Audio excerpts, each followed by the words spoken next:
School expelled me for mom's anger. We sued the county and caused a reform. Not sure if this fits this sub, but felt like posting my story. I have no issue with removing it if it doesn't quite meet the standard. So I have a really bad leg, I've had 13 surgeries, long story, and had just started at a new school. After the first 3 weeks, I had to go in for another procedure on my leg. Not that big a deal to me, I've been here before. Upon my return I had documentation of my restrictions, as well as special amenities that were required. The big 3 were that I needed extra time to get from class to class, must have someone to escort me, and needed unrestricted access to the elevator. All of these got me recurring problems such as constant harassment by teachers and security about my being in the halls during class time, and why was my cousin out too? He was filling the role as my escort, as I have anxiety problems and we had the same classes. These first 2 were annoying, but easy enough to deal with. The real issue was the elevator, as I was told multiple times that for security issues, I couldn't have a personal key due to it sharing the same functionality with the interior door keys. I would never have had any issues with this, as I was told there would always be someone on the same floor as my classes to open the elevator for me. This of course, was untrue about 75% of the time. The lack of elevator access meant that I was always stuck in the halls when other students were going class to class, and was consistently late due to having to wait for someone to come by and open the door for the elevator. This also meant that I would sometimes be stuck waiting through the entire lunch period, and due to my absences couldn't afford to simply go to lunch after the fact. After about 3 weeks of this, I was tired of not getting to eat lunch. So, I did one of the stupidest things I could have attempted and tried to use the stairs. For context, I was not on crutches, I was on a full-blown walker. About halfway down to the landing, I fell hard. As lunch was letting out, one of my friends found me, got someone to help pick me up, and carried me to the office. Another of my friends went to find my other cousin. The one who normally escorted me wasn't there due to being sick, so I was without escort because I couldn't bear the thought of, gasp, a stranger escorting me, who when getting to the office managed to get me to calm down enough to give them my mother's number. Now, my mother is quite hot-tempered, but can keep a level head normally. When she heard I fell, she was there in record time. When she got there, she immediately asked what happened. I told her I didn't want to miss lunch again, so I tried to use the stairs. Big mistake, as that set off a ZAR bomber-sized explosive. She immediately turned around, and demanded for the principal and VP to get their asses in here ASAP. As soon as the principal and VP walked in, she started berating them in a fashion not suitable for most adults to hear, let alone kids. When the VP made an offhand remark about my condition, my mother was swarmed by local sheriffs that provided security for the school's entrances and office as she physically went after the VP. We were escorted out, and after looking at the file and realizing my cousin and I had the same address, they figured out that I didn't actually live there. Now, my grandmother's address was listed as she looked after me after I left school up until around 8 p.m.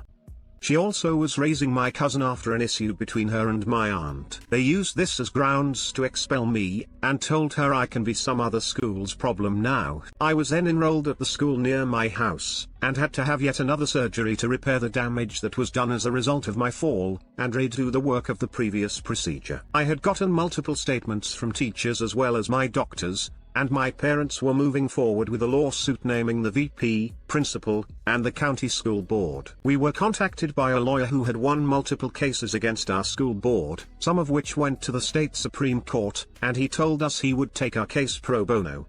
He was getting tired of going against the board, and though a case like this would be what it took to try and fix their shit. Fast forward 9 months, and I was walking out of court with a settlement to cover all my procedures, as well as a written confirmation that the school would be going through a complete administrative overhaul, and that the principal and VP would be let go, and have their administrative credentials revoked in our state. My new school was let know day one my medical requirements and my need for a personal elevator key by the superintendent and the head of the State Board of Education.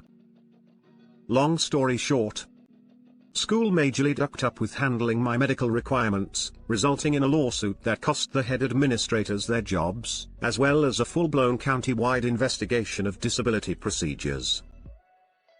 Now to the comments. The really stupid part of this is that all they had to do was recce the elevator so it could be given to people who need it. If they were worried about kids making copies, they could recce it every once in a while. For crying out loud, that's what my high school did in the 1970s, long before there were laws about needing to accommodate disabilities. Also, I know it was a typo, but I really wish I'd gone to a school with its own official county wild pig. OP replied, right? Oh no, the few $100s that would have cost was too much. Instead, the settlement and loss of jobs was much more cost effective. That typo has given me a chuckle since it was first pointed out, because now I can't stop picturing a pig in a suit on the stand. Maybe elevator locks are special. But my dad bought a device for like $30 to recce deadbolt door locks. I can't imagine an entire district not owning one to pass around. I'm so sorry you had to go through that. I was hit by a drunk driver in 6th grade and my left leg was smashed all to bits. I had a lot of surgeries etc. and leg braces and crutches. The first week back at school after months being out and the school being made fully aware of all my injuries and restrictions, the gym teacher thought it would be smart to lift me up by the knees to do a pull-up. Jerk pulled out all my stitches in the knee and had me bleeding like a fountain. My father had about the same reaction as your mother when he got to the school. I'm convinced the only reason he wasn't arrested was because he was in his military uniform and the police cut him some slack. Hope you're doing better with your leg now. Good for you and your mother and the lawyer for not letting them get away with their negligence. Edit, clarifying since I seem to have been confusing with what I wrote. My dad was not the gym teacher. He was an officer in the USAF who was required to wear his uniform while working, and he came straight to the school to pick me up and did not have time to change his uniform first. Thanks everyone for your interest. But let's not forget this is the OP's story. OP replied, sorry to hear about your struggles, and a hilarious coincidence. My bad leg is also my left one. Looking into a full knee replacement within the next year. Hope that gets me back to some form of normal. As far as your father, I can only imagine if I'd had called my grandfather, as he is a Vietnam vet that retired out after 40 years, and currently serves as a chief of police for one of the county's smaller departments.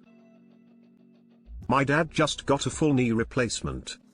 7:30 a.m. in surgery. 9:30 a.m. out. 10:30 a.m. PT and walking upstairs. Noon he's back home.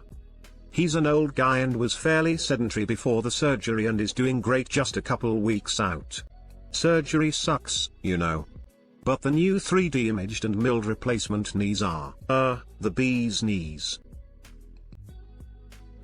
Nice.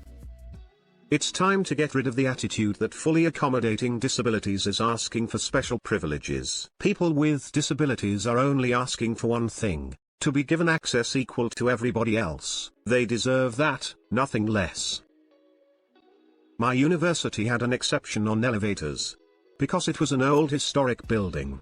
And everyone going to class needed to be medically approved to work in my field. But even then, if someone accidentally broke a leg skiing or anything that would temporarily disable them, accommodations were made. All possible classes for this person would be moved to the ground floor. And for the ones they couldn't move, there was a carrying chair and 4 fit students assigned. Anyway, it worked. That's one way to use student athletes. OP replied, for those wondering, this story happened back in 2012, just now getting around to posting it here as I honestly had no idea this sub even existed until about a week ago. Thank you all so much for your kind words and support. I'm glad others can find peace in knowing my story evoked change for the better. I had gotten multiple statements from teachers as well as my doctors, and my parents were moving forward with a lawsuit naming the VP, principal, and the county school board. I guess they went full Obelix. OP replied, lol, that typo completely skipped past me. Though, now I'm imagining a boar, owned by the county, appearing in court in a suit and tie. Animal Farm intensifies.